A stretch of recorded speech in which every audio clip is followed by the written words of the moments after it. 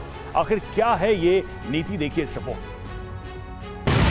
Israel से बारूदी इंतकाम लेने का वक्त भी नजदीक आ चुका है।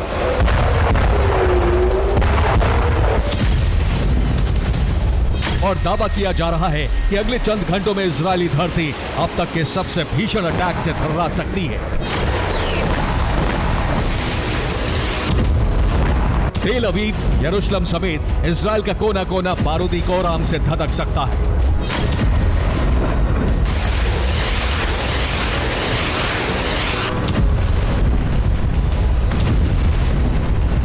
वैसे तो ईरान और इजराइल में अदावत दशकों पुरानी है, मगर मौजूदा वक्त में ईरान और इजराइल के बीच जंग के जो हालात बने हैं, उसकी वजह है 31 जुलाई से 27 सितंबर के बीच अरब के 2 देशों में हुआ इजराइल का हंट ऑपरेशन।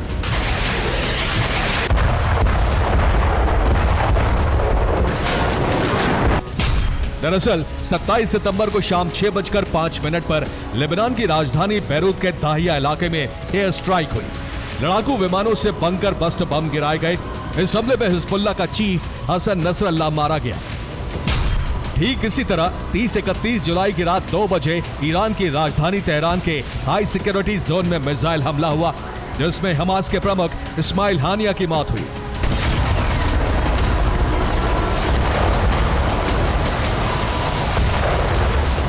बीते 2 महीनों में हुए इन 2 बड़े हंट ऑपरेशन से जहां इजराइल ने हिजबुल्लाह और हमास को गहरा जख्म दिया, तो वहीं लगातार ईरानी प्रॉक्सी संगठनों के चीफ के मारे जाने से अब ईरान भड़क चुका है।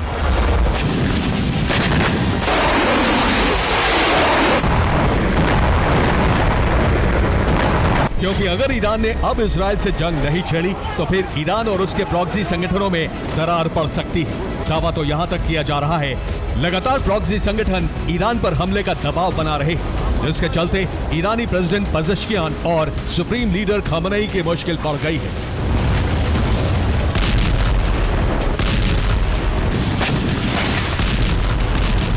लेकिन बड़ा सवाल यह है कि हानिया की मौत के बाद ही ईरान ने इजराइल पर धावा क्यों नहीं बोला? क्यों इजराइल को मिडिल ईस्ट में फिर से धाक जमाने का मौका दिया?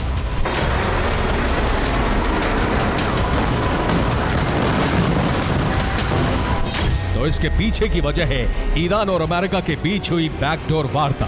दरअसल एक रिपोर्ट में दावा किया गया कि हानिया की मौत के बाद ईरान और अमेरिका में बातचीत हुई, जिसमें यूएस ने ईरान को अरब में युद्ध विराम का भरोसा दिया, ईरान से हानिया की मौत का बदला ना लेने की भी मांग की। उस वक्त ईरान ने अमेरिका की बात मानी और इजराइल पर हमले के प्लान को रद्द कर दिया। मगर इजराइल ने इसका फायदा उठाया और अमेरिका के इशारे पर 72 घंटे पहले लेबनान की राजधानी बैरूत में हिजबुल्लाह चीफ हसन नसरल्लाह को मार गिराया।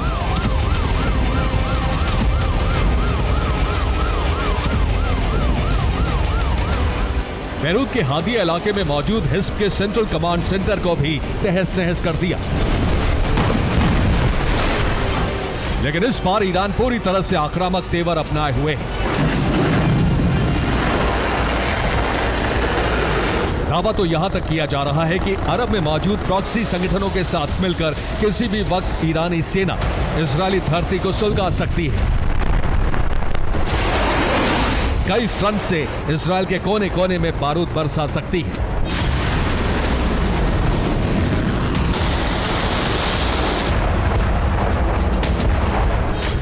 दरअसल ईरान इसलिए भी इजरायल पर धावा बोल सकता है क्योंकि आशंका जताई जा रही है कि इजरायल पर हमले के लिए ईरान को रूस और चीन मदद कर सकते हैं, हथियारों की सप्लाई कर सकते हैं, क्योंकि नसरल्लाह की मौत के 72 घंटे बाद रूस के प्रधानमंत्री मिखाइल मिशस्तिन आज तेहरान पहुंचे हैं। अपने दौरे पर रूसी पीएम पजेश्कियान और खमेनेई से मिलेंगे।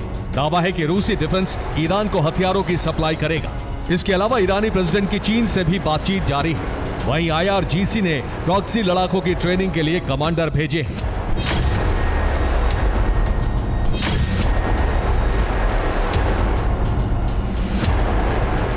मतलब ये कि रूस और चीन के समर्थन से ईरान अपने प्रॉक्सी संगठनों के साथ इजरायल पर धावा बोल सकता है।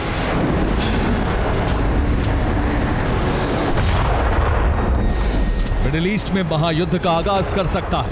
वहीं ईरान के जंगी तेवर को देखते हुए अमेरिका ने भी मिडिल ईस्ट में मोर्चा संभाल लिया है।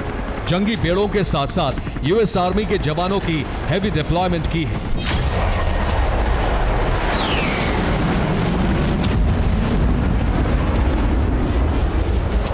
यकीन मानिए, अमेरिका और ईरान की तैयारी इस बात का सीधा संकेत है कि नसरल्लाह की मौत के बाद अरब में महाजंग का काउंटडाउन शुरू हो चुका है।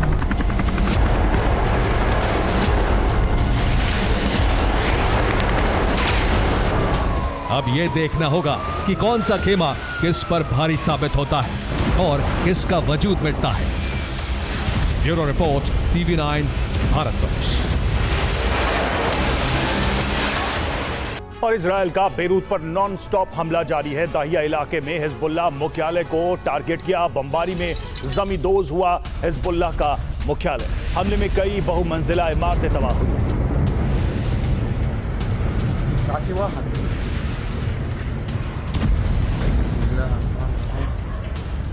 और लेबनान में ड्रोन से भी हमले हुए। इजरायली ड्रोन से कई इमारतों में धमाके। हिजबुल्लाह के ठिकानों पर हमले का दावा किया जा रहा है। ड्रोन से ये हमले किए गए।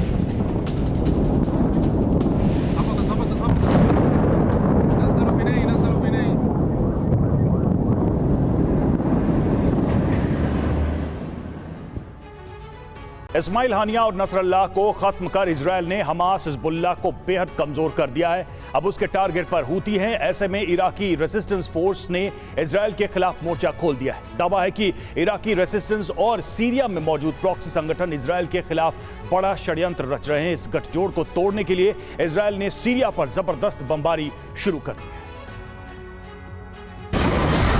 इजरायल की नॉन स्टॉप स्ट्राइक से ईरानी प्रॉक्सी में कोहराम मचा है। ऐसे में अब इराकी रेजिस्टेंस ने मोर्चा संभाल लिया है। इराक में मौजूद ईरान समर्थित संगठनों ने इजरायल पर बड़े हमले शुरू कर दिए हैं। इराकी रेजिस्टेंस फोर्सेस हर घंटे इजरायल पर रॉकेट और ड्रोन अटैक कर रही है।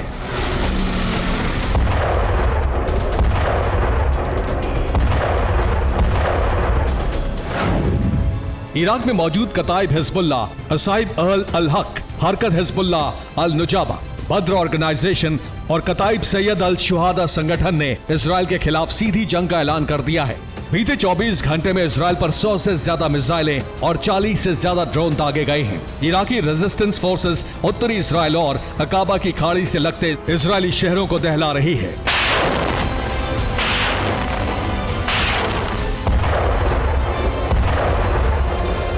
रेजिस्टेंस फोर्सेस के प्राइमरी टारगेट पर इजरायल की पोर्ट सिटी इलात है। इलात पोर्ट पर इराकी रेजिस्टेंस ने ड्रोन से हमले किए हैं।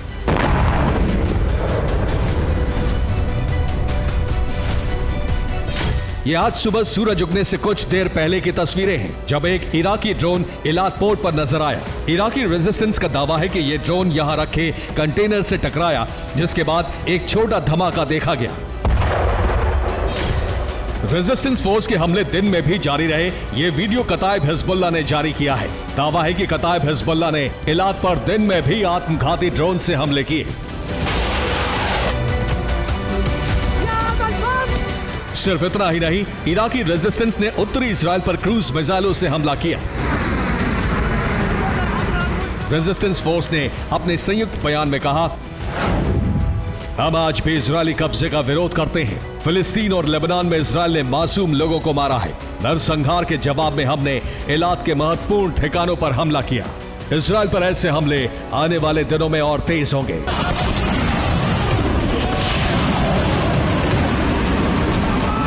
इराकी रेजिस्टेंस फोर्स भले ही इजराइल को निशाना बना रही है, लेकिन इजराइल के टारगेट पर इस वक्त सीरिया है। इजराइल ने सीरिया में भीषण बमबारी की है, जिसमें अमेरिका भी उसका साथ दे रहा है।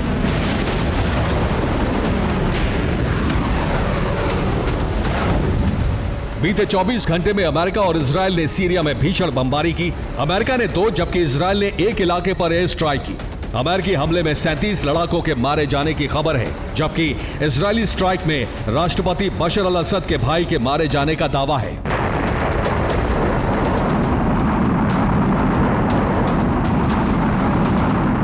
ये सैटेलाइट तस्वीरें सीरिया के कुदसिया की हैं। दावा है कि तस्वीरों में नजर आ रहा विला बशर अल असद के भाई मेहर अल असद का है, जिस पर इजराइल ने स्ट्राइक की। विला के कई हिस्सों में बमबारी के निशान हैं। बमबारी में मेहर की मौत होने का दावा किया जा रहा है। हालांकि अभी तक सीरिया की तरफ से इस पर कोई टिप्पणी नहीं की गई है।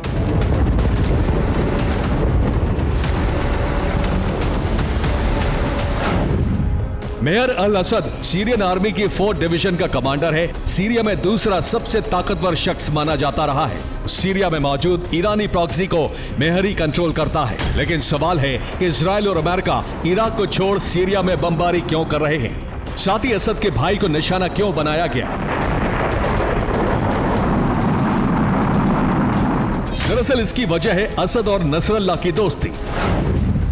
नसरल्लाह और बशर अल असद के रिश्ते बेहद करीबी रहे हैं। सीरिया में गृह युद्ध छिड़ने के बाद दोनों करीब आए। अलेप्पो पर दोबारा कब्जा करने में नसरल्लाह ने असद की मदद की। हिजबुल्लाह के कई लड़ाके सीरियन फोर्स की तरफ से लड़ते हैं।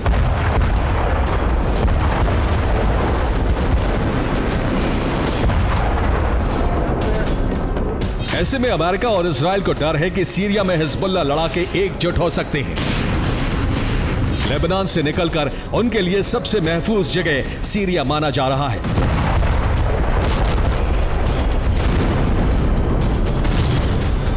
सीरिया इस वक्त इजराइल के लिए सबसे बड़ा खतरा बन सकता है। ऐसे में पहले ही इजराइल विरोध की सारी संभावनाओं को खत्म करना चाहता है। Bureau report, TV9 Bharatvarsh. Israel ने हूती के समूल नाश का प्लान तैयार कर लिया है, जिसकी शुरुआत हो गई है। हिजबुल्लाह के समर्थक संगठन हूती पर अब तक के सबसे बड़े हवाई हमले किए गए हैं। तस्वीरें देखकर लग रहा है कि यमन दूसरा बेरूत बनने की ओर बढ़ रहा है। इजरायली वायुसेना ने यमन में हूती के तेल डिपो और बड़े हथियार गोदाम तबाह करने का दावा किया है, लेकिन इस ऑपरेशन का टारगेट था हूती प्रमुख Abdul Malik al Houthi. Houthi को भी इजरायल ने नसरल्लाह की तरह खत्म करने का प्लान तैयार किया था। यमन पर हमलों के बाद जंग 4 देशों में फैल चुकी है और अरब में एटमी संग्राम छिड़ने की आशंका पर। असद नसरल्लाह के शोक से प्रॉक्सी संगठन उभरे भी नहीं और इजरायल ने ऑपरेशन प्रॉक्सी दहन का दूसरा चरण शुरू कर दिया।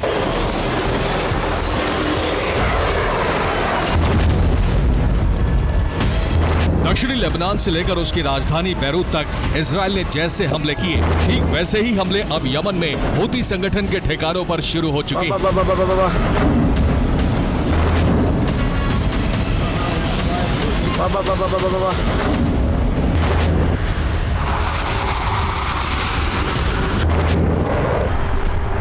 इजरायली वायुसेना ने 29 सितंबर को लेबनान जैसा ऑपरेशन यमन में भी शुरू कर दिया।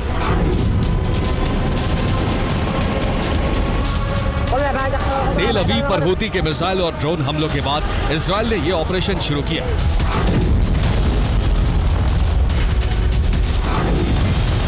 ये हूती पर हुए अब तक के सबसे बड़े इजरायली हमले।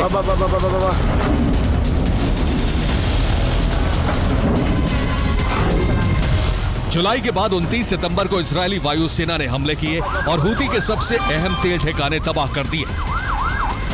इसके साथ साथ इजरायल ने हूती के हथियार गोदामों पर भी बमबारी की और बैरूत की तरह यमन के हुदैदा सहित कई इलाके बारूदी भूकंप से दहल उठे।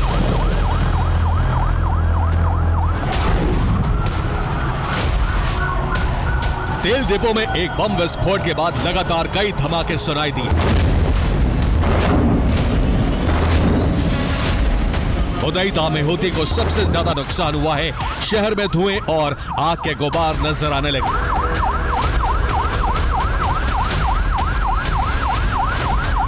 हुदैदा में अफरा तफरी मच गई। लोग जान बचाने के लिए धमाके वाले इलाकों से दूर भागने लगे।